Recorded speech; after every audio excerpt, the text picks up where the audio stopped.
Senior officers from the Department of Statistics say the labor force survey, the latest one taken, reveals that more women are employed than men. Today, immediate response host Fane Thompson engaged director of the department, Kelsey Dorsett, on whether or not education was the main reason for that. Most of the countries in the Caribbean have gender ministries or departments where they are trying to look at this.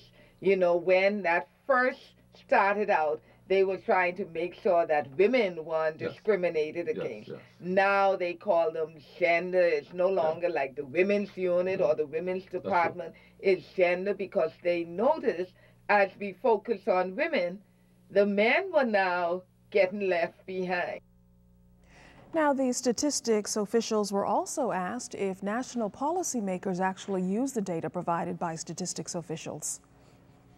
If, for instance, we know that they implemented some policy and our information shows something, we can indicate, well, look, this policy really seems to be having some kind of impact, or it's not.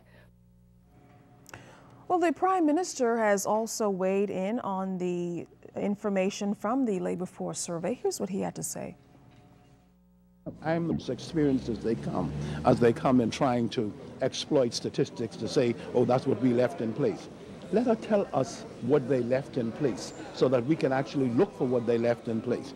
That's how Prime Minister Perry Christie is responding to comments made by Deputy Leader of the Free National Movement, Loretta Butler Turner, who claimed that the uptick in employment numbers are a result of programs left in place by the former administration, mainly the 52-week job program and the Cable Beach redevelopment. Prime Minister Perry Christie, however, fired back at the opposition for creating a problem and a program that he said did not actually employ persons. When the PLP was last in power, we created 22,000 jobs. We've come to power again to do the same thing. It's not a question of me playing politics over a point here and there. There are too many people unemployed in the Bahamas. It's scandalous that the FNM decided to use the kind of stimulus package that they did in giving people jobs that they could not account for, where people are turning up saying they come for their money but they're not working, and then when you say, but you're not working, why should we give you the money? But other people are taking money and not working. So we need to have a real effort at being able to have a meaningful employment program implemented. But whilst we're doing that, we're trying to drive the private sector, direct foreign investment, Bahamian investment, to create more jobs. The FNM's deputy leader in a statement says they are pleased with the successful negotiations with the FNM's tourism-related jobs, which are on the horizon for Grand Bahama. However, Prime Minister Perry Christie says it remains a struggle to get investors there. Kwesi Thompson gave a statement a month ago saying he's happy to see the PLP is opening a hotel in Grand Bahama. It follows what the FNM is doing. Well, we are battling hard to try to create conditions under which investors could go to Freeport with confidence because of the inhibiting and intimidating circumstances posed by the cost of investments. And so we're just trying to get these things organized. And so, you know, for me, it's really focusing on the way ahead. While New Providence's unemployment rate fell from 15% to 14%, and in Grand Bahama from 21% to 17.3%, Mr. Christie says he hopes to keep these numbers down without bringing politics into the mix. Janae Noel Ferguson, ZNS News Network. Bahamas National Alliance leader Granville McCartney has commented on the recent resignation of the party's candidate for Central and South Abaco, Roscoe Thompson. Mr. McCartney confirmed that Mr. Thompson tendered his resignation 1 week ago, stating in the letter his intent to rejoin the Free National Movement. But the DNA leader says he wasn't surprised by the move. Having spoken to Roscoe on a number of occasions, and knowing some other issues, which I care not to speak about publicly, I wasn't really that shocked. I don't think the chairman of the party was shocked, or neither the deputy leader. Meantime, Mr. McCartney believes Mr. Thompson's resignation won't have a negative impact on the fledgling DNA. I've spoken to the association, the DNA's association in South Abaco, Central South Abaco. They intend to have a meeting in short order. I intend to attend a follow-up meeting there, and we move forward. Persons will come and persons will go. That's the nature of politics. Ministry of Education staff were put to the test today as fire officials rated their level of preparedness for a fire-related emergency. Hundreds of staffers streamed out of the three-story Thompson Boulevard office, which also houses the Ministry of Youth, Sports and Culture. Firemen spent the day doing similar exercises at 17 sites, evacuating a total 6,000 people from the AF Adderley campus, Scotia Bank, Water and Sewage Corporation, among other locations.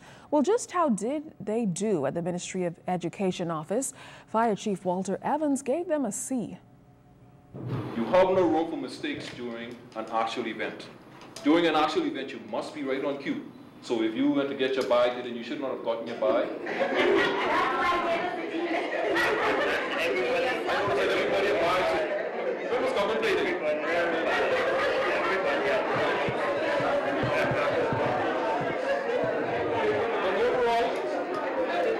Overall, ladies and gentlemen, you folks deserve an A for your effort today. And I think you should give yourselves a rousing round of applause. Now, firemen say you should be aiming for a 3-minute deadline to evacuate, but Sergeant Eloy Knoll says the most important thing is knowing what to do. But the level is pretty high at this time. Persons are well aware of what they should do. As our team states, we're saving lives one community at a time. As you know, we have a high crime rate, and so if we can do our best from the fire department standpoint to sensitize members of the community how important it is to get out of their homes once a fire breaks out, that would help make the Bahamas a whole lot safer. And that is why we target from the infants down straight up to the adults. Well, at the end of the exercises, each group was presented with a report card rating their performance and noting what they have to improve on. Some BTC customers are tonight without landline and internet service after a roadworks crew cut a major cable in the east-west highway area. The line was cut this morning and cut service to users in Highbury Park, Churchill Subdivision, East-West Highway, Nassau Village, Redland Acres, and the surrounding areas. Now, BTC says they have technicians working as we speak to restore the line cut by that work crew today, and they apologize for any inconvenience caused. The problems associated with child abuse continue to plague activists. This morning, the government, along with its corporate partners, launched their latest child abuse initiative. We'll have that story for you. We apologize, we don't have that at this point. Meantime, the Ashanti proverb says the ruin of a nation begins in the homes of its people. And it's under this premise that the Crisis Center is gearing up to host its first regional peace conference here in the capital tomorrow, under the theme Peace at Home, Peace in the Community. Conference organizers say the 3 days of workshops will focus on creating a paradigm shift towards peace. Crisis Center Director Dr. Sandra Dean Patterson says a number of regional partners will also be participating in the conference, and this is particularly important, she says, as the Caribbean region is listed as the second most violent region in the world. We're all concerned about the violence in the country, and what we say is that we want to look now at different ways of addressing it, different ways of helping our children learn the right way, and we're focusing on peace, peacemaking, peace building. We have 16 Caribbean countries around the region, coming from Bermuda in the north to Suriname in the south. We have somebody coming from each of those islands, so we'll get a chance to look at the regional perspective, and they will be sharing best practices with us. We will be sharing best practices with them, and then we'll be looking at how we can all work together to make a difference. Now, organizers say all speakers will base their presentations on the framework of creating and living in peace. Highlights of the conference will also include special sessions for men on Wednesday night and youth tomorrow night. Really good dynamic speakers, healthy relationships. We're talking about violence against children and what we can do. We're talking about violence in healthy, in intimate relationships. Trafficking, which is something that we all have to do to talk about. Our international treaties, a lot of times we talk about why do we have international treaties, and so somebody's going to explain that to us, and lots of other things. So we just want to encourage everybody to come out. There are going to be 3 very dynamic speakers that's going to talk directly to issues that, I guess, directly affect men. So we're asking all the men to come out, pastors, youth group leaders, teachers, guidance counselors. I mean, anybody who's involved in some way, form, or fashion with, I guess directly with persons, we're asking them to come out to the Special Men's Night to be a part of it.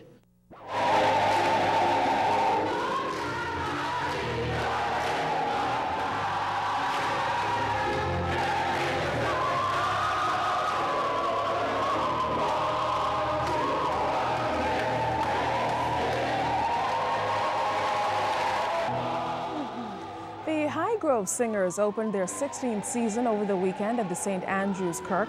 The concert series was called Songs from the Heart. The ensemble has put on a major concert each of the past 16 years. Part proceeds from the event will be given to Lupus Bahamas 242, a nonprofit group committed to raising lupus awareness and providing support to Bahamians living with the chronic illness. The performances include the choral compositions of 20th century composers, including the ensemble's conductor, Adrian Archer. The performance also included a guest performance by artist Giovanna Knowles. Well, it's time now for your first check of weather. Hi, Baz.